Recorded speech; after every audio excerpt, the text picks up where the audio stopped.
You're listening to the Potaholics Comedy Network. Potaholics.com.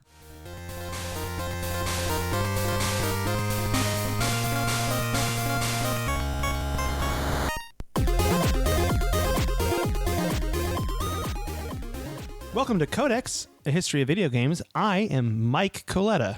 And I am Tyler Osby. And today we are continuing our top 10 games from each of the 32 and 64-bit consoles. And the episode today is all about PlayStation, original PlayStation. Are you excited, Tyler? PS1. Yes, PS1. I am very excited. PS1, PSX, some called it. Actually, PS1 is specifically referring to the slim, smaller version of the PlayStation, which I had. I had PS1. I got a PS1 from a guy I knew that just didn't want one. You just know a guy who's giving away PS1s? He just gave it to me. And I'm like, that's crazy, man. This is so good. Okay. Anyway, first game. You ready? We're going to just start from the best selling. It's all based on sales, by the way, selling of units. I think it's selling of units. So, best number one game in sales was Gran Turismo, the first one. Surprisingly, not Final Fantasy VII. Yeah, that is surprising to me. Yeah, and that was released in the U.S. on May 12th, 1998. I believe it was December 23rd, 1997 that it was released in Japan, so pretty far ahead in Japan. But it was originally designed by Kazunori Yamauchi, and Gran Turismo took 5 years to complete. That seems crazy. It's so long. That's a long time for even by today's standards. That's a long time. Yeah, they started development on the game in 1992, and in an interview with Auto Week magazine about the creation of Gran Turismo, Yamauchi said, quote, "It took 5 years. In those 5 years, we could not see the end. I would wake up at work, go to sleep at work. It was getting cold, so I knew it must be winter. I estimate I was home only 4 days a year." End quote. Wow. That does not sound healthy. Sounds so depressing. But the game's pretty amazing. It was like the racing sim of the time. Like this was the game if you liked cars. And while Yamauchi thought the sound design in the game kind of suffered, that was the only thing he thought was kind of weak with it. He did think the AI was the best of any racing game out there. And my brother played this game a lot, and I got to say, it was really cool. It was really good. Even better than Mario Kart's AI? I mean, yeah, there was a lot less spiky blue turtle shells, which, kind of made me upset. I think that's very realistic in racing games, but yeah. So, I don't know. This game, I really have more to say about 2 than 1, because I played 2 more, and that's later down on the list. But this was the beginning of the very realistic racing sim. Like, I think this is there wouldn't be a Forza without Gran Turismo. I think you're right. Gran Turismo definitely kicked that off. And it was I just remember it being so realistic. Like the cars had reflections on them. It was like, wow, it can't get better than this. This looks like real life.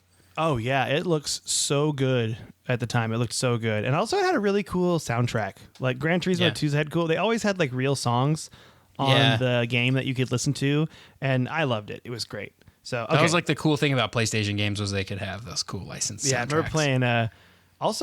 I remember playing this on, this is not PlayStation, this is Xbox, but Grand Theft Auto 3 on Xbox, if you ripped a CD to your Xbox, you could play it while playing Grand Theft Auto 3. Oh, that's cool. Yeah, it was really nice. So you could have your own custom soundtrack in your car while you're driving. But okay, that was Gran Turismo. Oh. Number 2, Tyler. Final Fantasy VII. This was the first non-Nintendo Final Fantasy game.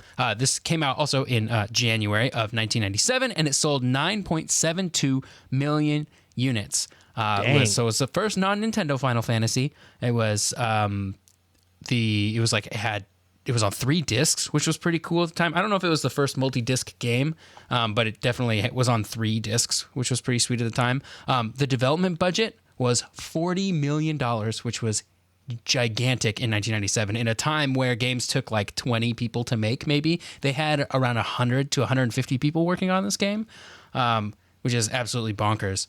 And also, this is kind of a little known fact. It had a PC release back in the day.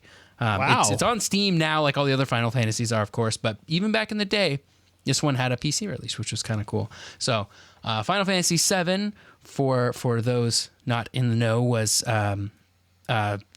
it was the 4th installment of Final Fantasy that we got in the United States, but it was the 7th overall because there were a bunch that came out in Japan that never came over to the United States.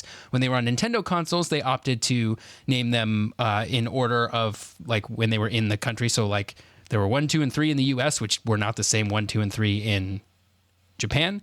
But then after 3, they skipped all the way to 7 so they could line up so that 7 in Japan was the same as 7 in the United States. So they reset there and they moved forward. This was the first Final Fantasy game, I want to say the first one, that had a bunch of other spin-off games with it.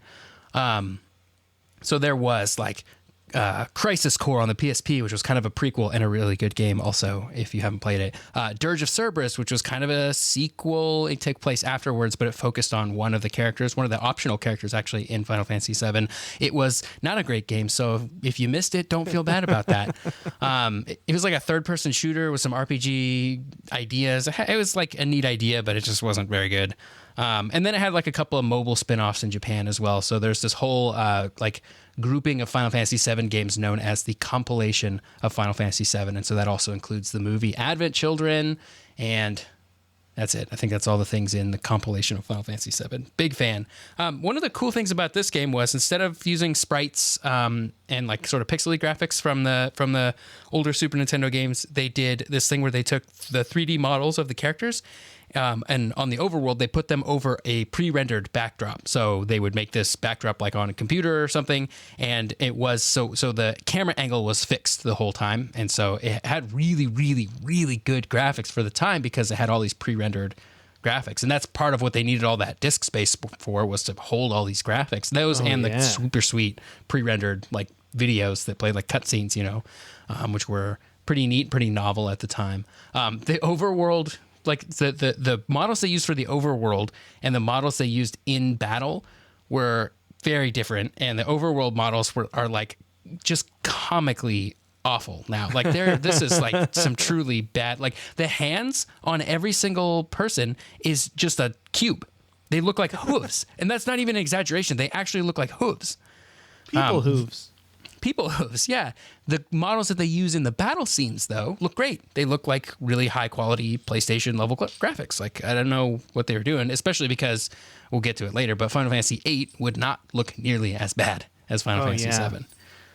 It's so weird how quickly it could just change like that. Yeah. But Final Fantasy VII is still the best-selling Final Fantasy on the PlayStation console, and it probably has the most passionate fan base, I think, of all the Final Fantasy games. It did some really neat, just like, it's like kind of not the originator, but like one of the populators of this like really edgy, moody, like the like main character just doesn't care, it's just whatever. Which would continue in other Final Fantasies as well. Oh, man. This is a great game. If you haven't played it, totally should. It's long, though. It probably takes 50 hours or something. Also, it's for mobile, too. So if you can't play it, you can just play it on your phone now. You can play it on your phone. You can play it on PlayStation 4. You can play it on PC. If you got a PlayStation Xbox? 3, you can just pop that disc in. I don't think it's on Xbox, and I don't know if it's... it is. No, you're right. It is. Yeah. It will be, yeah. Not yet, but it's going to be soon. I think it was like next year, early next year. So yeah. So if you want to play some Final Fantasy VII, you totally can, and I would say it's worth it. Yeah, don't be afraid of it. Also, now, 3 is Gran Turismo 2. So clearly, Gran Turismo and Final Fantasy are the best games for PlayStation to everybody, apparently. That's how they feel. Yeah. Racing and RPGs. Who knew? Anyway, it was released on December 23rd, 1999, and it sold 9.97 million units. So close. So close to being right up there with, wait. Oh, Wait, that it says sold more than Final Fantasy. Oh, you know why? Because that's 9.97 shipped. Oh, versus sold. Versus Very sold. Different. Yeah, they can't Very confirm different. the sold amount. So Yamauchi wanted this to be a hit, and he's like, I just want to improve Gran Turismo 1. And oh boy, did he. It was well and above. It's probably considered the best Gran Turismo. It has an average Metacritic score of 93%, which is pretty high.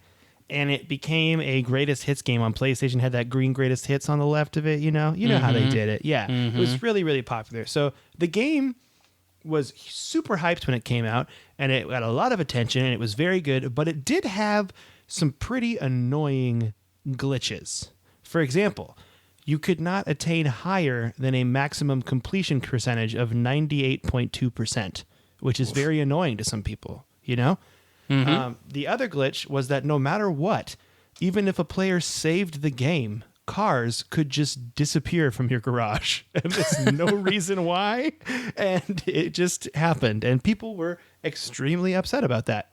So the big thing that they did, though, is Sony fixed all these glitches right away, and they replaced your copy if you bought one. They basically did like a recall. Yeah, essentially, a recall. And they replaced the copy. And you know what? Like, good for them. That's great. Because this game is definitely stood, I think, as probably one of the greatest games on PlayStation. And back in the day when they couldn't do updates, they had to just send you a new disc. Yeah, essentially. Man, I remember I think I mentioned it before, but I had to call the helpline for Tomb Raider 3 because my game had a glitch, and they did not send me a new copy. And boy, oh boy, that irked a childhood Mike Coletta. Let me tell you what, I got really upset. I also felt so bad for having my mom put her credit card down to call the number. And I also felt bad for the lady that answered the line and had to respond to me. Everybody feels bad in the situation. There were no winners. Yeah, there are no winners when you call the video game helpline in the early 2000s. No one's a winner. But yeah, this game, I mean, it really did just improve on everything about Gran Turismo 1. It looked way better. They had like lighting and shadows and just, it's all about realism. And also the whole fact that you could just, it's like a progression system of you win these races, you get more money. And they also had the races unlocked by getting certain racing licenses. So you'd have to perform. It did a good job of teaching you. So you'd perform in game, like you'd have to do a perfect handbrake turn for a license, or you like dodge these cones. And when it kind of taught you what you were going to go up against in the next part of it. So it did a really good job with that. Yeah, it was really fun. My brother and I played it a lot, and we each had our own memory cards, you know. So of course. Don't want to get that messed up. And you have to keep them separate. Like you hang on to yours because otherwise he's going to start messing with your stuff. That's exactly right. It's like you knew. It's like you had brothers, Tyler, you know. Indeed. So, yeah, it was really fun, though. My brother and I played this game a lot. My brother actually bought the wheel for it. Wow. Oh, hardcore. Wait, no. That was Gran Turismo 3 for PlayStation 2. That's when he had the wheel. I'm sorry. I just edited myself. I didn't mean to, but I did. So, yeah. Bummer. Yeah, anyway, but that's it's a great game. And Gran Turismo 3, which is for PlayStation 2, was also a great game. But Gran Turismo 2 really was like, wow, a good example of taking a game that was really good and just improving on that in the best possible way. It was so good. So just a really great sequel. Fun fact about that game. Remember back when we were talking about legal cases and we talked about the Bleem case? Oh, yeah. The company that made PlayStation emulators for PC and for Dreamcast, they had a version of their emulator that ran on Dreamcast that you could play Gran Turismo 2 with. So you would put that disc in your Dreamcast, boot it up, and then the Dreamcast would be like, okay, put your Gran Turismo disc in, and you just put your PlayStation Gran Turismo disc in, and you would play it in like upgraded graphics and stuff on your Dreamcast. Wow, that's pretty cool. Yeah. Yeah, I like that. Yeah, so that's number 3. Yeah, next game on the list, number 4, Final Fantasy VIII with 7.86 million copies shipped. This is the one I played. This is... it's certainly a Final Fantasy game. So like the other numbered Final Fantasy sequels, this one, it didn't have anything to do with Final Fantasy VII, which was totally normal for the series. All of those games never had anything to do with each other. But there were a lot of Final Fantasy noobs after 7 had come out because it was a lot of people's first Final Fantasy game. And so when they played 8 and they found it didn't have any of the same people, it wasn't the same storyline, it was nothing was the same except for some of the gameplay systems, it kind of threw some people off guard. But you know, that's the way it goes. This is like pre-internet too. I remember having to like learn, like I know I had Ifrit was one of the summons I had. He was pretty cool. Yeah. And then I like the Gunblade thing. I was really into Gunblades. I thought that was a really cool idea. Oh, yeah, because everybody loves guns and everybody loves swords. Why not just combine them? Yeah. I mean, it's just, if you didn't know what a gunblade was, it was essentially like a revolver, and instead of a barrel, it just had a blade. I don't really know how it worked, but it seemed right. The physics, not so sure how that works, but yeah. That just game magical. has a really cool opening cutscene, too, where it's like all pre-rendered, and these two guys, it's like Squall and Cypher, I think, are like fighting, and Squall gets like this cut on his face and he's all bleeding and yeah, it's like super edgy, and Squall says whatever a lot, and he like doesn't answer questions, and he's super moody. Yeah, there's so much teenage angst in this game. And Yep. they're just like fighting because it's like they had these gardens. I remember that's where the training centers, right? And it was like Seed was the name of the organization. Is that right? Yep. Yeah. I retained a bit. You know, it's not too bad. I played that when I was in middle school. So there you go. Yeah. Yeah, the gameplay of it was like the core was still the same of this turn-based kind of strategy RPG stuff. They did change a lot of the systems up, especially like the magic system where you would have to like draw magic from sources in the world or from enemies. It didn't have magic points like other Final Fantasies did. This system was also super exploitable. There were certain ways to just get to like max out your magic in one spell, and then the way the system of junctioning worked, where you could like junction things to your different stats, you could really easily break that game. And then it also, like, it had leveling up like all other RPGs, where usually you get stronger, and your stats went up when you leveled up in Final Fantasy VIII, but so did the enemies. So you actually had a harder time if you maxed out your level in that game than if you just didn't do that. So it's kind of a weird leveling system. Yeah, that is interesting. I remember it like getting, I think we talked about this off the podcast, but I got stuck and I couldn't keep going. Like, that's what bummed me out. That's why I stopped, is like my leveling thing, I screwed up somehow and I just couldn't beat a boss. And I kept looking stuff up on my dial-up internet, and I could be like, I was like, you're kind of in trouble. Like, you're like, oh, well, I guess I'm done, because I'm not restarting this. So bye, everybody. Yeah, it's too long of a game to restart. That game was 4 discs long, because it had even more super sweet cutscenes and even more super sweet pre-rendered backgrounds. They didn't do the thing that 7 did, where they had different models for the overworld and the battle scenes. The overworld models were the same as the battle scenes, and they looked great. That game has some top quality PlayStation 1 graphics. Yeah, it was up there. It was the cream of the crop of the PlayStation 1 graphics. Yeah, it's definitely way up there. Good stuff. Number 5, I believe, right? Number 5. Yep. Crash Bandicoot 3 Warped with 7.13 million units. Now, it's kind of weird, I thought, that 3 was up top, but then you look at what 3 did, and I think it kind of makes sense. So Crash Bandicoot Warped production began on January 1998, and Naughty Dog was only given 10.5 months and a budget of $2.2 million to complete the game.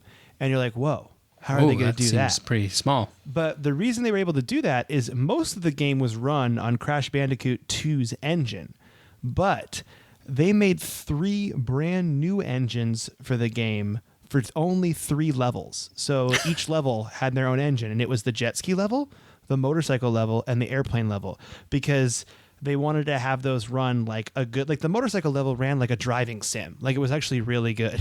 And so that's what made the game, I think, so unique. And I'm guessing that's why it sold more copies than the original Crash Bandicoot. But there's also a fun little secret here too. There was a playable game demo of Spyro the Dragon on the disc that you could access with a cheat code, which I thought was really neat. cool. Yeah. So, but the game, I mean, it was cool. So it had your standard issue Crash Bandicoot running and jumping and getting fruit, right? That's what he was after? Yeah. Wumpa fruits? Oh, yeah. But then it also had these weird breaks where you'd be like on a jet ski, or you'd be on a motorcycle, or you'd be on an airplane. And the airplane one, I remember reading, they said they had to design it so the airplanes took a really long time to come at you from the front, so you had time to shoot them. Because once they got past you, they would come back and behind and shoot you from behind, and you couldn't shoot them back. Like, it was like a thing in the game that they're like, you really got to make sure the player has a chance to shoot these airplanes down up front. Otherwise, they're going to be in trouble. So it was interesting. But yeah, this. I just thought it was pretty cool that Crash Bandicoot 3 was so different, that I think that's why it kind of topped over number 6, which is the original Crash Bandicoot. And that one sold 6.82 million copies. So we're in the next one by now. I just kind of that's seamlessly good that the transitioned. sequel sold more. That's kind of the goal when you make a sequel, is you want to sell more than before. And so I always feel bad when a sequel comes out and doesn't sell more than the one before it, I guess. Definitely. Yeah. I mean, Crash Bandicoot also 1 was just so different. It was like, because I mean, it kind of was Naughty Dog decided they wanted to make like a character that was based on a weird animal that no one really knew. Actually, the quote was cute, real, and no one really knew about, like Sonic the Hedgehog or the Tasmanian Devil. And they were torn between a wombat and a bandicoot. And the character for a long time was actually called Willy the Wombat. Nice. But then they changed it to Crash at a certain point and made it Crash Bandicoot. Crash Bandicoot does sound like really good. Like it just works. It just rolls off the tongue. Yeah. Although I wonder if 20 years later, 25 years later, we'd be saying Willy the Wombat really rolls off the tongue. Yeah. Right. Also, I will say this: a bandicoot, because I was curious. If you want to know, it's a small marsupial, and it doesn't really look anything like Crash at all. It's on four legs. Hedgehogs don't really look like Sonic either. Yep, but I kind of want a little bit of realism, is what I'm saying. All right, but it's essentially a marsupial. It looks kind of like a I guess I would say a squirrel with no fluffy tail and a long like anteater nose. That's how I would describe it.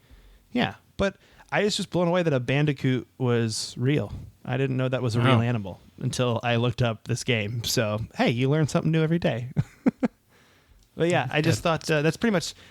We covered Crash Bandicoot a little bit last episode, a couple episodes ago. So I was like, let's give him a little thing. But it was pretty much Naughty Dog being like, we want to. They pretty much emulated the success of Sonic and Taz from Looney Tunes, and they did it. They did it. They were successful. They nailed it. Yeah. So now Taz the Hedgehog, Sonic the Devil. Sonic the Devil. So next game. This is a personal favorite of yours, Tyler, I believe. What are we on? Number 7? Yeah, number 7. Metal Gear Solid. What? I am such a big Metal Gear fan. I think the thing I love the most about the Metal Gear Solid series is the way it looks so serious from the outside. You look at it and you see this it looks like a secret agent or a military kind of simulator, and with really realistic weapons and scenarios and we gotta save the world from nukes kind of thing. But the series, while it does have these very serious storylines and they don't make light of that seriousness, they don't take themselves too seriously either. There's this really weird, surreal kind of humor in the series. Tons of fourth wall breaking stuff. So Metal Gear Solid, we'll give you the synopsis here. You play as Solid Snake, who is he's an operative in an elite military unit called Fox Unit. And he, after the first 2 Metal Gear games, which were on the NES, or the Master, or not the Master System, the MSX computer, he's out of the game. He's retired, but they bring him back for just one more mission, which is pretty stereotypical. So they bring him back, and he's got to go to this military base on an island called Shadow Moses Island that is in the Alaskan archipelago. Oh, the Aleutian Island chain. The Aleutian Island chain, indeed. I knew you'd know that one. Yeah. So he's going in there to scope out what's going on in there because this unit of other military people called the Foxhound Unit has a leader that's calling himself Solid Snake. And they're like, we have nukes and we have Metal Gear and we're going to take over the world unless you do some stuff for us, whatever. Give us $10 bajillion, something like that. Hey, Tyler.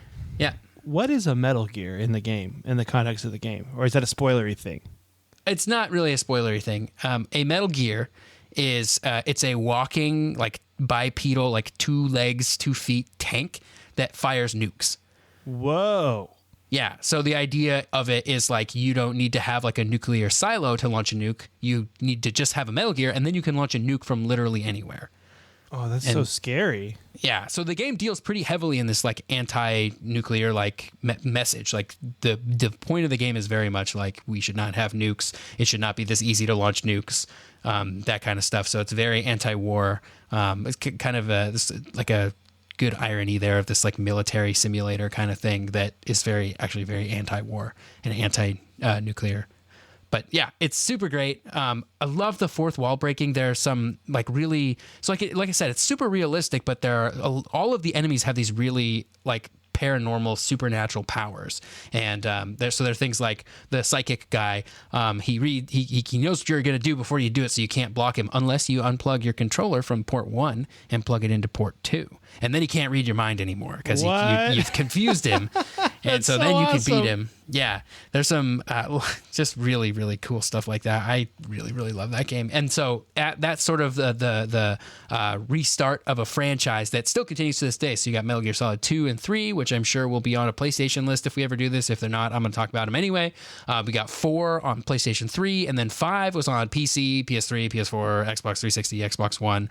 They're all really, really good games. Big fan. I could talk about this series for Whoa. forever. I just found a list that is chronology of the games. So in 2005 is Metal Gear Solid, and then it goes back in time for 2. No, 2 is in 2009. 3 is back in time in the 60s. Oh, is that Snake Eater? Yeah. Oh, because it says here Metal Gear Solid 2 Solid Snake. Chronologically, it says it's in 1999. Oh, And that's Metal Gear 2. Separate from Metal Gear Solid 2. Oh, is Metal Gear Solid 2 called Sons of Liberty? Oh, okay. So I'm reading it wrong. So there's Metal Gear and there's Metal Gear Solid. Yeah, there's Metal Gear, there's Metal Gear 2, and then there's Metal Gear Solid 2, 3, 4, 5. Wow. So wait, is Metal Gear 2 not about Solid Snake, or no? It is. No, it is. It is. Because you jump around and you don't play as him in the later ones, right? Yeah. So you play as Solid Snake in Metal Gear 2, in Metal Gear Solid, and then in Metal Gear Solid 2 you play as Raiden, although Snake does show up in there. Metal Gear Solid 3 you play as Snake, but it's a different Snake. It's like Snake's biological clone father in the 60s, so he looks and sounds the same. And then in 4, you play as Old Snake, which is Solid Snake, but he's super old because he's a clone and he ages really fast. Oh, wow.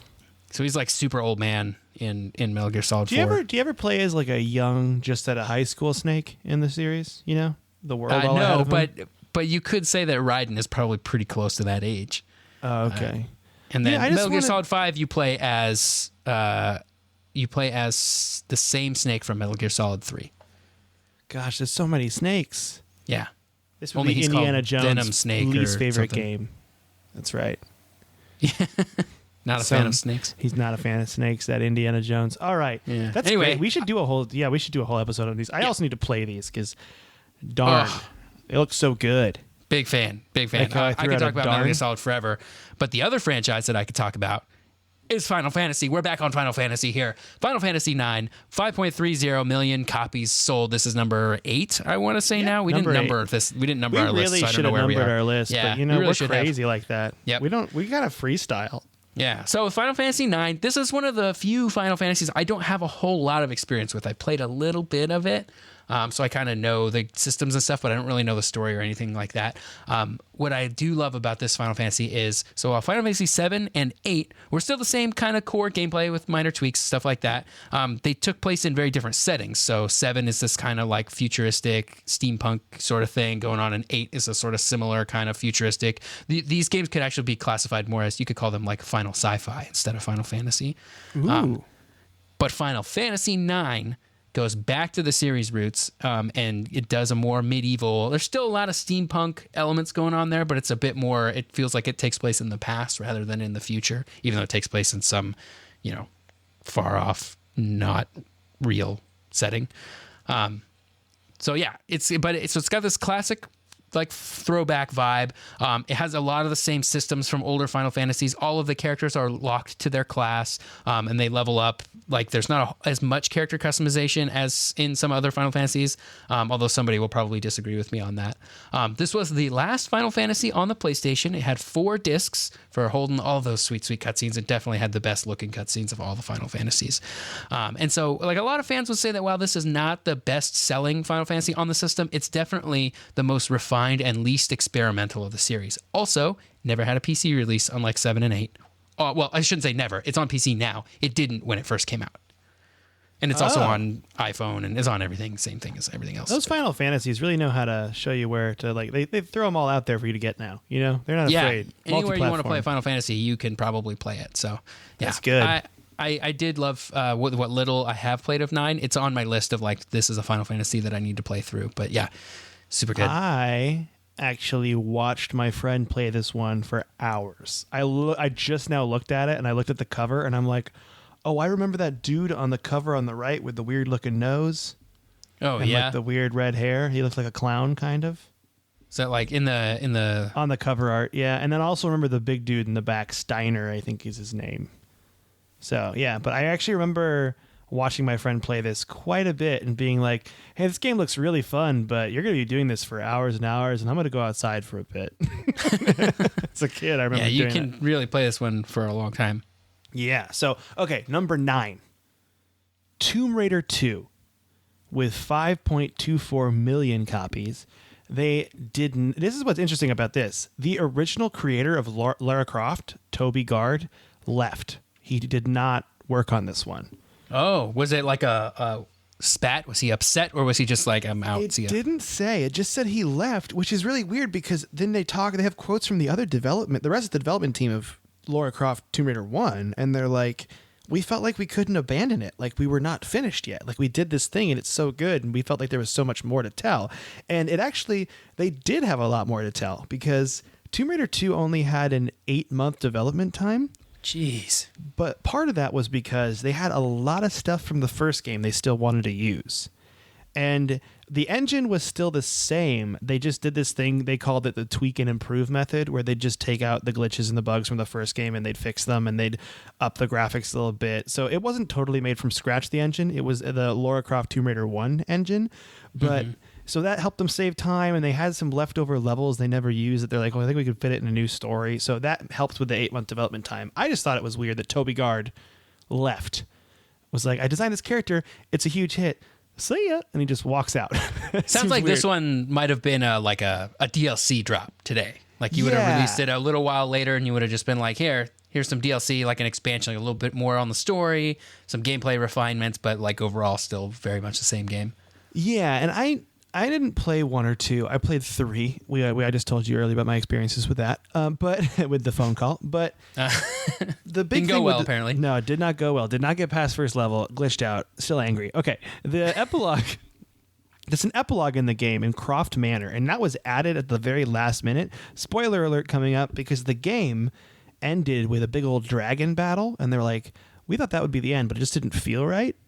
So they had like this epilogue in the manor, and the game actually ends with a famous shower scene that was added as a response to all of the schoolyard rumors about the secret Lara Croft nude code. Definitely heard about that one. Yeah, the legendary on the playground Lara Croft nude code. It's like all those other urban legends like Bigfoot and stuff like that. It's just like that. So, but in the scene, it's really funny because she's about to take a shower. You can watch it on YouTube. It's only like 18 seconds long, and she's got like that like short like robe on. Like, she's like, oh, it's still like the sexy Lara Croft thing they're playing up, right?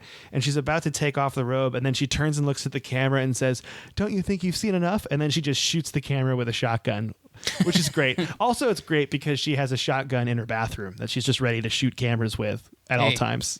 If I was a Tomb Raider, I would have a shotgun with me at all times as well. You should have a shotgun in every room of your giant manor, which is tough because it's probably 100 rooms. That's 100 shotguns. It's a lot of shotguns. But I guess if you can afford a manor, you probably can afford a shotgun for each room. That's true. I mean, who doesn't have a shotgun in every room? So while Tomb Raider 1, this is the other thing I thought was interesting too about the whole game.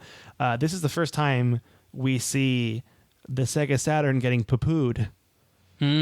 Because, well, not the first time. It was poo-pooed all through its development. But from the people who developed Tomb Raider 1, they were like, yeah, we said it was going to come out on the Sega Saturn. We're taking it back. And it was removed citing technical restrictions, which is just another nail in the coffin for the old Sega Saturn. Rest in peace. Yeah, but that this game was just... Tomb Raider 1 wasn't on this list. I think it was kind of still new. And this was also another one of like, we refined this thing. People know what it's about. It had the whole like sexy lady angle, which is sad but true. Definitely went around. And the game, like, I actually really liked, at least from a standpoint of what I've played of this one and the first one, because I did play it a little bit, on friends' consoles and stuff. The whole like, now we'd call it Uncharted, but the whole hanging off walls, climbing kind of puzzly stuff where you got to figure out where to climb next. That's pretty fun. I really like it. I remember the shooting being kind of wonky. But the puzzle solving and the climbing up through tombs and stuff and exploring was really cool. I remember when they first started teasing Uncharted and people watched the trailer and they were like, this just looks like Tomb Raider with a dude. So they were like, people were calling it Dude Raider. So that was pretty funny. Dude Raider. Dude Raider. Love the Uncharted series. I haven't played the new Tomb Raider series either, and they look really good. I've heard they're really amazing. I actually went and saw the Tomb Raider movie in theaters, because yeah, it was when I was still in LA, and my mom and my stepdad came and visited, and they're like, we want to go see a movie, and he's like, let's go see Tomb Raider, and I'm like, all right, you know what? let's go see this action movie. And it wasn't as bad as I thought it would be. You know, they actually made they made a pretty good story with it for what they were doing with it. It wasn't that bad. I was How does it into compare to the Angelina Jolie Tomb Raider movies? I think it's definitely better than the Angelina Jolie. Good. Because what they're doing in the movie is they kind of play up the whole, like, her dad's a famous explorer thing, and he was looking for this thing, and he finds it, and then he disappears from her life, and then she has to find it, and it's like, oh, it's great. Great stuff. Really into it. Okay. Last one on our list before we go into honorable mentions. Crash Bandicoot 2, Cortex strikes back with 5.17 million units. Oh, they really did the Star Wars there. They Strikes really Back. did. They went for the Strikes Back. They went full Strikes Back. Actually, at one scene, Crash Bandicoot looks at his girlfriend and says, "I love you," and she says, "I know." And then he's frozen in a bunch of fruit juice. I don't know, frozen. Anyway, so wait, is that actually true? No, I made that all up. Production of Cortex Strikes Back began in October of 1996, and the development took place over 13 months with a budget of $2 million. Very small compared to Final Fantasy VII. And Crash Bandicoot co-creator Andy Gavin programmed an entirely new engine for the game called the Game-Oriented Object Lisp 2, or GOOL 2. And it was 3 times faster than the previous game's engine, than Crash Bandicoot 1, and it could handle 10 times the animation frames and twice as many polygons. Whoa. Wow. Yeah, a lot of polygons. So many polygons.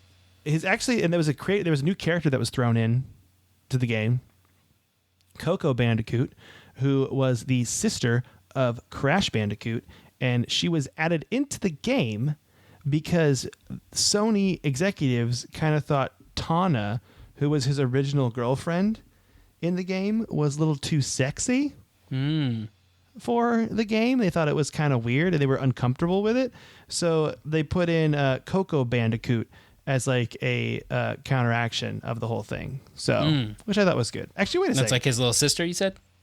Yeah, I think it's his sister. I'm looking at this right now, and it is his sister, right? I'm pretty sure Coco's his sister. Coco reminds me of in Donkey Kong 64. Remember Tiny Kong? Oh yeah, Coco kind of reminds me of Tiny Kong. Okay, Coco Bandicoot. I'm looking it up right now because I needed to know. I thought it was his sister, but I realized I never actually looked it up. Oh yeah, it is his sister for sure. Yeah, younger sister. Yeah, that's what I thought. It wouldn't be like a weird Miss Pac-Man situation going on. I was confused. So. But yeah, his girlfriend, Tawna, is still in the game, I think, but they were just kind of like, this is weird. She looks really sexy, and I don't know how I feel about it. And then the Naughty Dog was like, all right, we'll add another character that's a little more related to Crash Bandicoot. Yeah, she's got like a laptop. She's like a computer nerd. Yeah, wearing overalls. She knows what she's doing. Yep. She's helping out Crash with all the technical stuff because he can't be bothered with that. He's just spinning around eating fruit all day. I don't think he's smart enough for that. No, and just like weird capri pant shorts kind of things. That's what he does. So if you wanted to know a little bit more about Coco, the character was designed by Charles Zambilis, and he drew the first sketches of Coco on March 18th, 1997. That's a really specific date. Yeah, I think it was just, I found the sighting in there, and I was like, that's a really specific date, but I think he was interviewed because, like, it's got to be kind of interesting to be a character designer. Like, oh. Yeah. Maybe he does. Maybe he wrote down his first sketches and he was like, I'm going to write this down because this is so good. Maybe. Power of positivity. Good for you, Charles Zambilis. You're really doing it. I feel like I should go back and play these Crash games now. They re-released Crash on PlayStation 4. Oh, yeah. They've got the Insane Trilogy, huh? Yeah, you can just play all 3 of them. You can just go for it. I think they're on Steam, too. It's also very hard, if I remember correctly. It's not an easy... At least Crash 1 is pretty hard. I played the first level. Unforgiving. The first level of Crash is in Uncharted 4. You have to play it for at the very beginning of the game. There's a scene where you got to play it. Oh yeah, I forgot about that. You were telling me. That's pretty neat. But yeah, so that's the top 10 list of the best-selling games. So I'll run it down one more time just to sum it all up. But number 1, we had Gran Turismo. Then we had Final Fantasy VII. Then we had Gran Turismo 2. Then Final Fantasy VIII. Then Gran Turismo 3. Just kidding. Crash Bandicoot 3. Crash Bandicoot Original. And then we had Metal Gear Solid. And then you got yourself some Final Fantasy 9. And then some Tomb Raider 2. And then Crash Bandicoot 2. And if you're wondering, if you recall, last week, Tyler and I made predictions, and we were extremely wrong. Very, very wrong. because my honorable mention was my first prediction, the game Twisted Metal. And Which Twisted Metal 2 barely World cracks Tour. the top 100. Yeah, it's not great. Twisted Metal was a great game for me. I loved it. It pretty much took Mario Kart's battle mode and made it into a very much more darker, realistic kind of thing. You know, like there was Sweet Tooth, who was the creepy clown car, and then there was Axel, who was the guy he was just a dude in between two giant tires. It made a lot of sense. And there was the motorcycle guy he was a lot like Ghost Rider. He was like Grim Reaper or something like that. He was like Grim Reaper themed motorcycle dude. Mr. Reaper, I think was just his name. But it was very much like, it was Twisted Metal as in the Twisted Metal of the cars. And the game itself was just very metal. If you could just like rock and roll, like, yeah. A lot of leather, a lot of motorcycles, a lot of scary stuff. Very scary game. But it was pretty fun.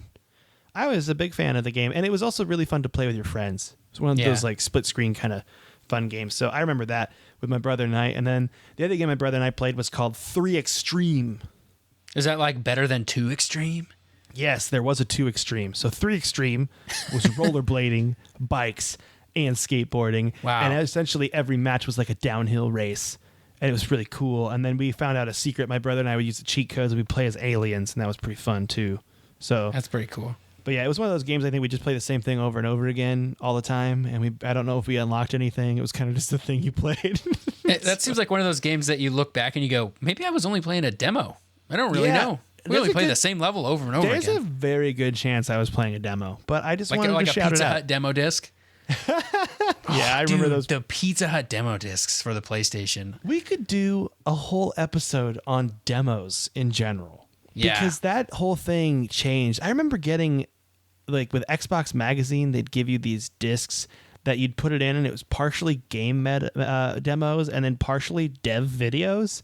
Like the one I had, I remember having was on Oblivion and how Oblivion was going to change gaming forever with like the lighting of the trees. And it looked so amazing. And I was like, such a kid, like drooling over this game.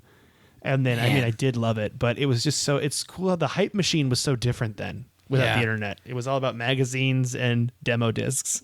I was so jealous of my PlayStation friends because I didn't get a PlayStation until like after the PS2 had come out. But I was so jealous of my Nintendo friends or my PlayStation friends because they had demo discs. They'd be like, oh, I play the demo. They just pop this disc in and it would have like 5 different games on it with 1 level each. But it just like blew my mind. And then I was like, oh man, 5 games, that must be expensive. They're like, nope, got it for free with my pizza. And you're like, are you kidding me right now? Dude, I played Metal Gear Solid 1's demo a lot. Oh, such a good game. A lot. Yeah. So you have some honorable mentions down here too, right? Yeah. So my honorable mention is Crash Team Racing. It was Mario Kart, but with Crash characters. That's how I know about Coco, because I didn't play many Crash games, but I definitely played a lot of Crash Team Racing. And it was that's really what all it was. It was Mario Kart, but with Crash characters, and they had pretty much all the same items. They had it was go-karts. They did kind of ape the story mode from Diddy Kong Racing. Ape the story mode. So yeah, they did kind of, it had like a cool story mode to it that Mario Kart didn't have. I just played the crap out of this game. I loved it. We bought a multi-tap so that we could play 4 players with it. Nice. And we had a great time just playing some Crash Team Racing. But it really wasn't that different from Mario Kart. It was pretty much the same thing. My other honorable mention is Spyro the Dragon, the series as a whole, but specifically for me, it's Spyro 2, Ripto's Rage. That is the one that I played the most of. It's a 3D platformer, less like Crash and more like Super Mario 64. Only you were a sweet fire-breathing dragon who could fly around. Even though there weren't that many actual flying levels, you could like kind of glide around, and everything was voice acted. There's even there's like a lot of prominent voice actors that you still hear today that are in this game. The one that pops in my head immediately is the guy that plays SpongeBob. He definitely has a character in Spyro the Dragon, or in Spyro 2, like not even a prominent character. He's just like a side character in one of the levels, and it's definitely SpongeBob. Like you hear it and you go, "Oh man, this is like SpongeBob before voice? SpongeBob." Yeah, so funny. I actually had that on a demo too, and I could never figure out what to do. So I would just run around collecting stuff, being like, "How do I make this demo end?" Like I think there might not have been an end. It might have just been me doing that over and over again. till I got tired of it. It's so good. And if you got all the gems in every world, you unlocked, like, after the last boss, you unlocked like a theme park with a roller coaster and stuff. It's kind of cool. That's really cool. Yeah. I'm really into that. That's awesome. Yeah, loved Spyro. I didn't play the first one that much because I did the thing where you play the sequel and then you go back to the one before it, and having not played the one before, and you're just like, wow, I can't do as much stuff in this one. This game's terrible. So I didn't really play the first one, and then I had moved on to the PlayStation 2, I think, by the time I had got my hands on a copy of Spyro 3. Oh.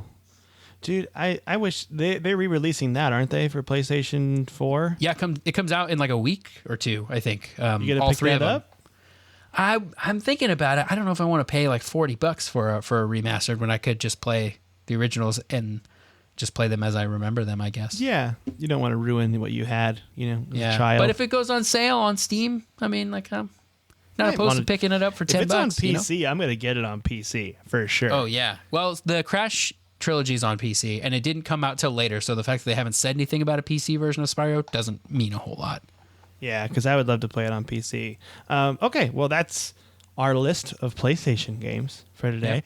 And then now, Tyler, what you been playing? I have been playing. I actually have something new that well, it's not really new, but I have been playing Diablo 3. It just came out for the Switch, so I am on board the Diablo train again. I'm playing my seasonal character, just hit level 30 today, and it came out on Friday, so we're recording this Sunday night. So it's been a couple of days. Got some progress on this character. It's so good. Because you play it on Switch, on your TV, looks great, 60 frames per second. It doesn't look quite as good as it does on the Xbox One X, but then you pull Switch out of the dock, and you're playing on the go, and you got Diablo in your pocket. It's great. Oh, man, that sounds so cool.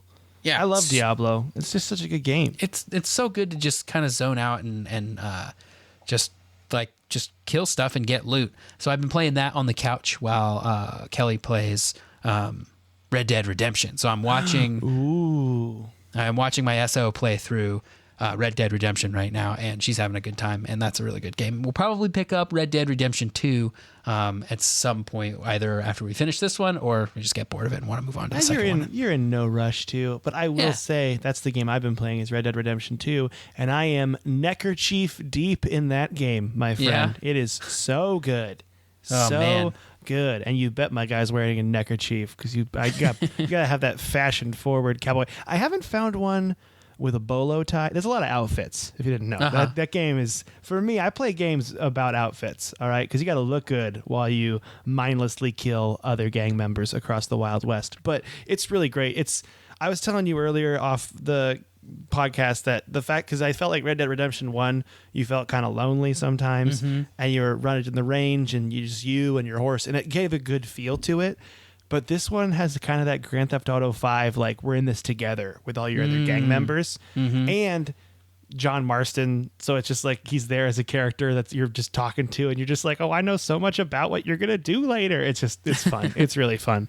And it's the first hour or two when you're in, I want to call it the start. It's like chapter 1. Is really, it's an amazing setup. It's great. And the story, it's a very slow paced game. Like, here's a pro tip. If you get the game, they don't really tell you this. Put a waypoint on any point in the map. And when you get that red line, like the waypoint line, I think it's in Red Dead Redemption 1, and you ride along that red line, if you put it in cinematic mode, your horse goes on autopilot and just takes you to that waypoint. Oh, that's cool. And so that's the way there's no fast travel unless you buy it. It's like a one-way fast travel, but that's the way to make it so you don't get like super tired of holding A and driving your horse around. So I usually do that, and then I just look on my phone or like take a quick nap. I don't know. Sometimes it takes like 5 to 7 minutes to get places. But you got to watch out because random encounters and gangs will happen, and it gets pretty intense. So I will say it's a great game, though. I'm loving it. That's great. And we've also been playing Destiny because, we never stop playing Destiny. We got mad at the Mario Kartness of a certain game mode today. Oh, Gambit. Gambit, why you gotta blue shell us? I don't get it. Yeah, we definitely got blue shell earlier today. That felt bad. It's kind of a bummer. But yeah, I mean, I'm glad we're still playing the game. That's kind of what I want. Destiny's my game I play all throughout, but on the side, and then I'll be Yeah. jumping in head on into these other games. And I'm kind of excited because next week I want to talk about a mobile game that just came out that I need to try still. So I talked to you, I mentioned it to you earlier, but a certain throwback to our childhood came out on phone on Android and iOS 4 days ago. Wait, which game? We talked about it, RuneScape. Oh, yeah. Yeah, so I haven't booted it up yet on my iPhone, but I plan on playing a little bit of RuneScape this week just to see, like, get that feelings again, you know? Oh, when you log in, let me know. I'll log in with you. Well, I think I have to make a whole new character, but yeah, I'll log in with you. Everyone does. Everyone has to make a whole new character. And I think, because you can do it on a RuneScape account or you can do it on Game Center for iOS. I'm doing it on a RuneScape account in case I need to carry it over to another system, you know? In case you got to play on PC. Yeah, you know. But yeah, it's the old school RuneScape is what it's called. So Which is still be after my time in RuneScape.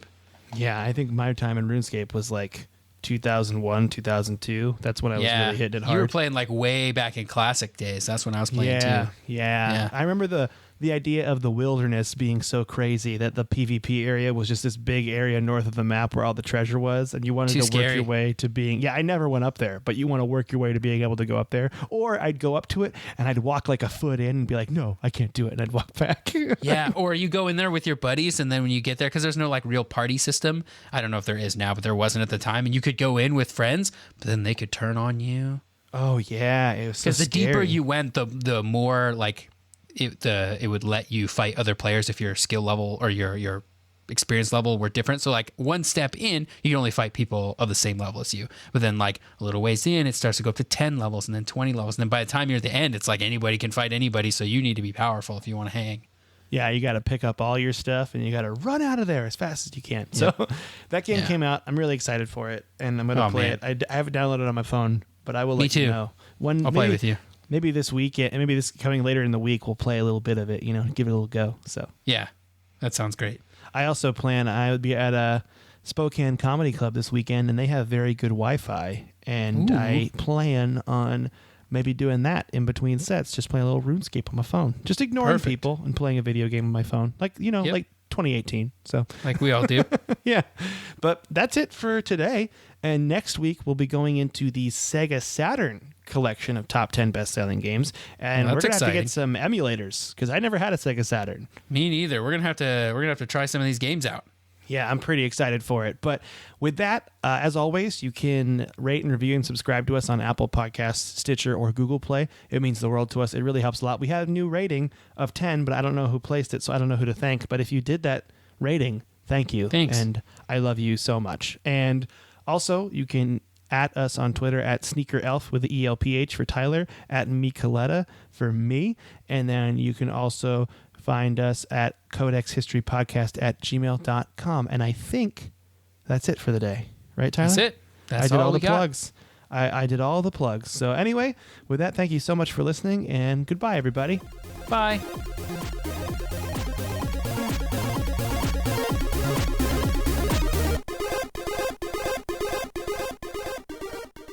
This has been a Potaholics Comedy Network presentation. Potaholics.com